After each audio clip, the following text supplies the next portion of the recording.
Sekarang dari ayat atau kajian ayat 23 surat Al-Baqarah. A'udzubillahi minasyaitonirrajim.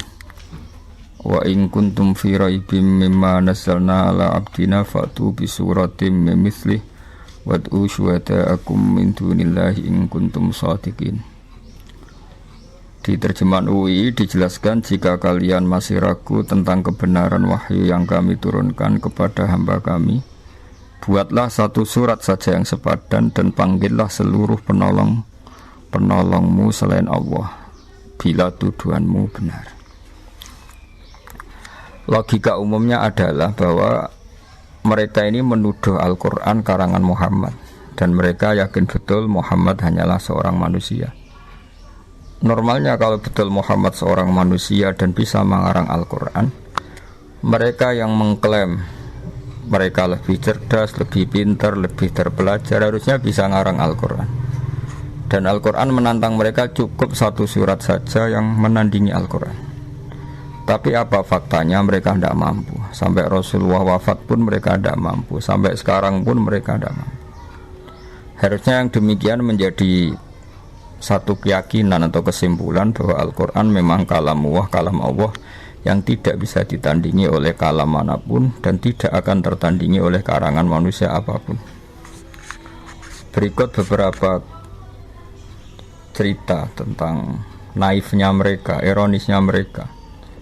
Saat mereka benar-benar sering kumpul dan rapat dan memutuskan ingin menandingi Al-Quran, mereka tidak mampu. Sampai menyewa orang yang bernama Musailamah. Oleh Islam, Musailamah ini disebut Musailamah Al-Kadzab, dia pendusta, dia pembohong. Setelah disewa ternyata apa? Mereka hanya minta 1-2 surat yang mirip Al-Quran. Misalnya begini, Al-Quran adalah wahyu Allah yang diantara yang diturunkan adalah surat Al-Fil. Alam taro kaifa fa'ala rabbuka bi ashabil fil. Alam yaj'al kaydahum fi tadlil wa arsala 'alaihim tayran ababil. Tarmihim bihijaratin min sijil faja'alahum ka'asfim ma'kul. Kalimatnya indah, akhiran ayatnya juga indah, terbaca juga indah. Kualitas maknanya juga luar biasa, bahwa adalah fakta bangsa Arab sebelum kelahiran Nabi dalam waktu dekat ada prahara besar yang dialami penduduk Mekah, yaitu bahwa Abraha ingin merobohkan Ka'bah. Singkat cerita, Abraha ini adalah raja yang cerdas. Dia tahu bahwa Ka'bah adalah sumber ekonomi karena didatangi berbagai pihak, dan itu artinya jadi wisata religi yang menghasilkan uang. Abraha berpikir ingin bikin Ka'bah di Yaman yang kira-kira mendatangkan wisatawan juga, yang nanti berakibat kebaikan secara ekonomi atau secara finansial. Singkat cerita, setelah dia bikin, ada orang Quraisy gak terima sampai buang air besar di situ. Kemudian ini sangat bikin marah Abraha dan dia bersumpah akan menghancurkan Ka'bah. Setelah bersumpah mau menghancurkan Ka'bah, dia datang ke sana dengan pasukan gajahnya yang terkenal, yang melegenda dalam sejarah Mekah, sejarah Ka'bah. Ketika sudah mendekati Ka'bah, singkat cerita, gajah-gajah mereka yang hendak merobohkan Ka'bah, kalau diarahkan ke sana nggak mau, tapi kalau diajak pulang mau. Setiap mau diarahkan lagi ke Ka'bah nggak mau, setiap diajak pulang mau. Sehingga ini jadi peristiwa besar. Kemudian Abraham memaksakan tetap mau menghancurkan Ka'bah. Kenapa redaksinya alam taro? Bukankah kamu melihat? Berikut pendengar saya kutip sebagian sejarah pokok di sini. Tentu saat itu yang Sayyidul Qaumi, tuan daripada yang dipertuan besar di Mekah, di kampung Quraisy atau suku Quraisy, adalah Sayyid Abdul Muthalib. Dia adalah mbah kandung Rasulullah SAW, Muhammad bin Abdullah bin Abdul Muthalib. Abraha sebagai seorang raja, dia relatif berperadaban. Dia tanya, kalau saya mau menghancurkan Ka'bah, siapa yang harus saya temui? Kata masyarakat, ya Abdul Muthalib Sayyidu Hadal Wadi. Abdul Muthalib dia adalah pemimpin di sini. Tapi sebelum itu Abraha adalah merampas sekian unta dari kampung Quraisy, termasuk untanya Abdul Muthalib yang kurang lebih sampai jumlahnya 100 unta. Itu lazim dalam penjajahan dulu, mesti merampas harta-harta daerah yang dijajah. Setelah Abdul Muthalib didatangkan, Abdul Muthalib itu orangnya wibawa sekali. Dia punya karisma yang luar biasa. Sampai-sampai saking karisma beliau, Abraha ini duduk di singgasana, terus dia bilang, ya Abdul Muthalib, kalau kamu duduk di sebelah saya, kaum saya pasti gak terima, karena saya ini raja di raja. Tapi kalau kamu duduk di bawah, saya tidak punya nyali, saya di atas, kamu di bawah. Singkat cerita, akhirnya Abraha ini duduk sejajar dengan Abdul Muthalib. Setelah duduk bersama, kata Abraha, saya ingin merobohkan Ka'bah, tapi saya tidak ingin perang. Sebab itu ungsikan kaum kamu, bangsa kamu. Kata Abdul Muthalib, ndak, itu ndak urusan saya. Yang penting unta saya yang kamu sita kamu kembalikan. Abraha terkaget-kaget. Dan dia terkaget-kaget karena melihat kearifan Abdul Muthalib, kewibawaan Abdul Muthalib, dan dia orang besar yang dituakan, yang dianggap pemimpin besar. Dia terkaget-kaget ketika seorang Abdul Muthalib hanya memikirkan hartanya, bukan memikirkan Ka'bah. Sampai Abraha bilang, anta sayyidu hadal wadi, kamu ini tuan daripada penduduk sini.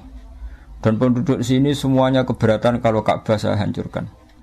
Tapi kamu sebagai pemimpin mereka malahan tidak memikirkan Ka'bah, malah hanya memikir unta kamu harus saya kembalikan. Aneh kamu.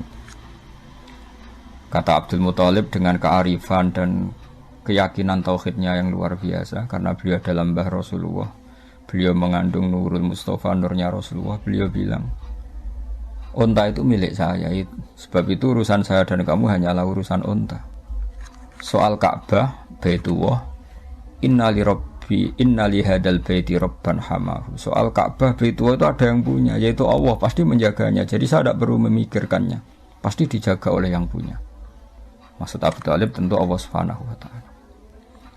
Terus kata Abraha, oke, unta kamu saya kembalikan dan sekarang saatnya saya mau menghancurkan Ka'bah. Kata Abu Thalib, silahkan dan pasti nanti yang punya melindunginya. Inna lihadal baiti rabban hamahu. Setelah itu Abdul Muthalib datang ke Ka'bah. Dia pegang halaqatul bab. Halaqatul bab itu semacam kayak ya pegangan pintu. Di situ Abdul Muthalib bilang, ya Allah, ini rumahmu, engkau pasti menjaga ini. Setelah itu dia ngajak masyarakatnya, ngajak kaumnya. Setelah dia berdoa, wahai kaumku, ayo kita ke atas gunung, melihat madza fa'ala rabbukum, apa yang nanti dilakukan Tuhan kamu terhadap orang-orang yang mau merobohkan Ka'bah. Singkat cerita, Abdul Muthalib dan para masyarakat Mekah ke gunung-gunung yang tinggi, yang dekat Ka'bah, melihat apa yang akan dilakukan Allah. Saking yakinnya Allah tidak akan membiarkan Ka'bah dihancurkan. Setelah itu datanglah Abraha dan bala tentaranya yang benar-benar ingin menghancurkan Ka'bah. Apa yang terjadi? Datanglah burung ababil. Burung ababil ini burung yang membawa kerikil-kerikil tajam dari neraka. Dan di situ tertulis alamat yang mau dijatuhin, sehingga semuanya tepat sasaran, tidak mengenai suku Quraisy. Ini termasuk Qudratullah, di mana burung yang tidak punya akal menjatuhkan kerikil tepat sasaran. Sehingga sebelum ada bom pintar, bom beralamat, bom yang terprogram dulu, orang sudah menyaksikan kecanggihan burung ababil yang menjatuhkan kerikil mesti tepat pada yang salah, tepat pada sasaran. Di sini diterangkan oleh Allah Subhanahu wa taala dengan begitu indah secara kebalaghaan, secara kesusastraan, yaitu alam taro kaifa fa'ala rabbuka bi ashabil fil. Wahai penduduk Mekah, wahai kamu siapa saja yang melihat peristiwa itu. Alam taro dalam banyak tafsir disebutkan ayyuhar ra'i, siapa saja yang melihat peristiwa itu. Coba lihat apa yang dilakukan Tuhanmu terhadap ashabil fil, orang-orang bertentara gajah. Bukankah mereka saya hancurkan dan mereka sia-sia? Tadlil artinya amal mereka sia-sia. Dan wa arsala alaihim taron ababil, dan Tuhanmu yaitu Allah mengutus pasukan ababil. Yang ababil tadi membawa hijaratan min sijil. Wa arsala alaihim taron ababil tarmihim bihijaratin min sijil. faja'alahum ka'asfim ma'kul. Ini urutan ayat yang luar biasa. Alam tara kaifa fa'ala rabbuka bi ashabil fil. Alam yaj'al kaidahum fi tadlil wa arsala 'alaihim tayran ababil tarmihim hijaratin min sijil. Keindahan ini bukan terletak hanya karena diakhiri lam, semuanya sukun ya sukun semua sebagai waqaf, tidak. Tapi kualitas kesejarahan yang begitu dijelaskan detail dan faktual, yaitu nyata-nyata ada yang melihat, bersaksi melihat alam taro, dan mereka benar-benar taro melihat. Benar-benar ada pasukan gajah disebut ashabil fil, benar-benar ada burung yang bernama ababil, benar-benar ada batu kecil yang benar-benar min sijil. Semuanya diredaksikan begitu indah dan faktual, memang itu nyata. Sehingga orang-orang Quraisy ketika dengar ayat itu enggak berkutik. Betapa Quran itu indah dan enggak mungkin tertandingi. Kesejarahnya kena, bahasanya kena, keindahan pendengarannya kena. Karena mereka enggak mampu dan ditantang oleh Allah, silahkan tandingi yang seperti ini. Disewalah Musailamah Al-Kadzdzab untuk menandingi yang semacam surat ini. Apa yang terjadi? Musailamah datang. Dia ngomong sekenanya saja. Sampai si penyewanya itu kecewa semua. Dia malah cerita, Al-filu mal-fil wa ma adraka mal-fil lahu khurtumun tawil wa dhailuhu qasir. Dia menandingi surat ini dengan kata-kata yang sama sekali enggak ada maknanya dan tidak punya kualitas apa. Dia hanya ingin berakhiran lam, terus kedengaran kayak mirip. Tapi sama sekali tidak menunjuk makna yang luar biasa. Bahkan terkesan hadayan itu kayak omongan orang yang setengah gila, setengah ndak waras. Dia hanya cerita yang maknanya al-filu mal-fil. Kamu tahu gajah. Gajah itu apa? Gajah adalah hewan lahu khurtumun tawil. Dia punya belalai panjang. Wa dhailuhu qasir, tapi dia ekornya pendek dan sebagainya. Dia hanya ingin berakhiran dengan lam dan menjelaskan sesuatu yang enggak penting sama sekali. Sehingga sampai para ulama bilang kami itu gila, kami itu pendusta. Sehingga disebut Musailamah Al-Kadzdzab. Ini pelajaran bagi kita bahwa Al-Quran adalah kalamullah dan siap diadu secara ilmiah. Saking siapnya sampai Quran bilang faktu. Kalau kamu enggak percaya dengan Quran ini adalah wahyu dari Allah, faktu, maka datangkanlah bisuratin mimisli. Kamu enggak apa-apa ngarang Quran asal kualitasnya sama, kebahasaannya sama, faktual sejarahnya sama, rohnya sama. Tentu mereka tidak akan mampu. Ketika nyata-nyata mereka tidak mampu, Allah sangat baik masih memanggil mereka, fa illam taf'alu wa lan taf'alu fattaqun nar. Jika kamu tidak bisa melakukan itu dan memang tidak akan mampu, wa lan taf'alu fattaqun nar, kamu sebagai manusia harus takutlah masuk neraka. Yang neraka itu saking panasnya, waquduhan nas wal hijarah. Yang menjadi alat atau materi bahan bakarnya adalah manusia dan batu.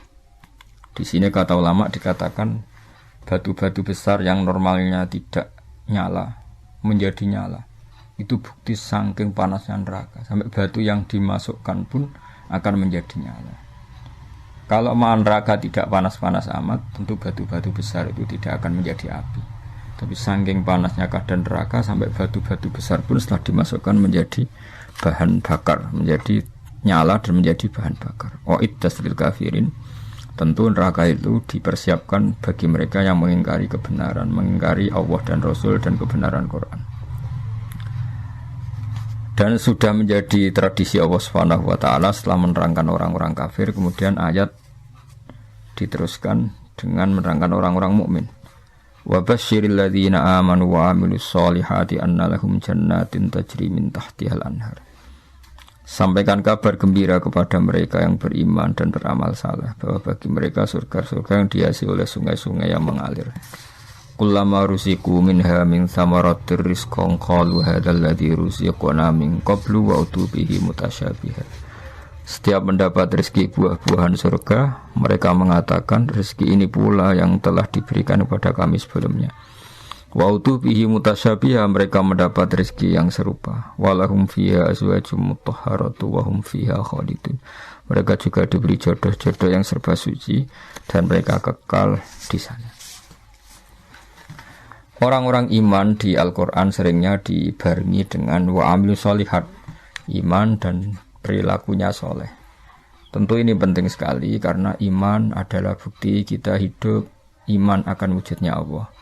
Iman bahwa pencipta langit adalah Allah. Tentu konsekuensinya juga harus iman bahwa Allah ini punya aturan. Karena Allah adalah zat yang memerintahkan kebaikan, maka kita yang mukmin harus bercirikan melakukan kebaikan. Allah sebagai pengatur alam tentu melarang segala jenis kerusakan dan kezaliman. Kita pun ingin menghindari sejauh mungkin kerusakan dan kezaliman. Sebab itu kita tidak boleh mendewa-dewakan iman saja karena di Al-Quran seringnya kata iman dibarengi dengan kata wa amil sholihat dan berperilaku yang baik-baik. Para pendengar yang kami hormati, perilaku baik-baik ini yang akhirnya bisa menjaga alam raya. Betapa rusaknya alam ini kalau kita atau manusianya berbuat dolim. Betapa kacaunya sistem sosial, kacaunya tata surya, kacaunya apa saja. Bumi bisa dihancurkan lewat bom atom. Manusia bisa dihancurkan oleh narkoba. Konflik bisa disulut karena banyak orang yang berselingkuh, banyak orang yang mengambil haknya orang lain, istrinya orang lain sekenanya. Betapa rusaknya ini. Sehingga saking kacaunya kezaliman, Allah berfirman tuharal fasadu fil barri wal bahri bima kasabat aydin nas. Kalau ada kerusakan di mana saja, baik lautan maupun di daratan, semua pasti karena ulah manusia. Sebab itu kita yang mukmin harus berperilaku yang soleh. Soleh itu dari makna sesuatu yang pantas, yang layak. Baik layak secara agama, layak secara etika publik, maupun layak dengan alam. Artinya kita berperilaku sesuatu yang alam itu tidak menolak perilaku kita. Misalnya kita tidak bikin pencemaran, tidak bikin kerusakan di bumi dengan bom atom, dengan zat-zat kimia yang merusak alam dan sebagainya dan sebagainya. Sebab dalam bahasa Arab solihun masoluhalisya, sesuatu yang layak disebut soleh. Sehingga kita sebagai mukmin harus melakukan suatu amalan solihan, baik yang hubungannya dengan Allah disebut ibadah mahdhah, kayak kita sholat, kita sujud, kita puasa, maupun yang berhubungan dengan sama-sama manusia, sama-sama makhluk. Kita baik sama orang tua, keluarga, teman, anak, dan tentu juga harus baik dengan alam. Kita tidak merusak alam ini dengan bom atom, dengan kimia yang tidak pada tempatnya, tidak merusak dengan pencemaran. Bayangkan misalnya air yang menjadi sumber kehidupan kemudian diracuni oleh kimia-kimia yang membahayakan. Kita semua akan mati karena nggak ada sumber kehidupan, karena airnya tercemari oleh limbah, oleh sesuatu yang madarat, yang membahayakan. Sehingga kita sebagai mukmin selalu berdoa sama Allah supaya hidup kita adalah hidup yang baik, hidup yang soleh, dan hidup kita adalah cerminan dari iman kepada Allah Subhanahu wa Ta'ala, yang diantara paketnya adalah orang mukmin adalah orang-orang sing amilus sholihat. Karena Allah adalah zat yang baik, yang selalu membalas orang-orang yang baik. Kemudian orang-orang baik ini dijanjikan Allah annalahum jannatin tajri min tahtil anhar. Orang-orang ini akan masuk surga, di mana surga itu serba indah. Di antara gambaran indahnya adalah dihiasi sungai-sungai yang mengalir, dan tentu dicukupi segala sumber rezeki, termasuk dicukupi juga kebutuhan-kebutuhan biologis manusia. Disebut walahum fiya azwajum mutahharah, punya istri-istri atau pasangan-pasangan yang tersucikan. Sudah gitu ditutup dengan wahum fiya khalidun, dan orang-orang baik di surga itu selamanya-lama. Perlu dimengerti oleh banyak pemirsa bahwa wahum fiya khalidun, kata ulama ahli fikih disebutkan kenapa orang mukmin yang amalnya di dunia terbatas. Misalnya orang soleh mungkin hidupnya hanya 60 tahun atau 80 tahun. Berarti amalnya dia hanya 80 tahun atau 60 tahun. Kenapa Allah begitu baik dan dibalas dengan surga yang selamanya lama, bukan hanya surga yang berdurasi 80 tahun? Kata para ulama, ini bagian dari sirinya, rahasianya hadis innamal a'malu binniyat. Amal itu akan mendapat pahala berdasar komitmen niat. Karena orang mukmin itu berniat andaikan hidup selamanya lama di dunia juga dia akan iman selamanya lama, maka dibalas Allah, dia pun masuk surga selamanya lama.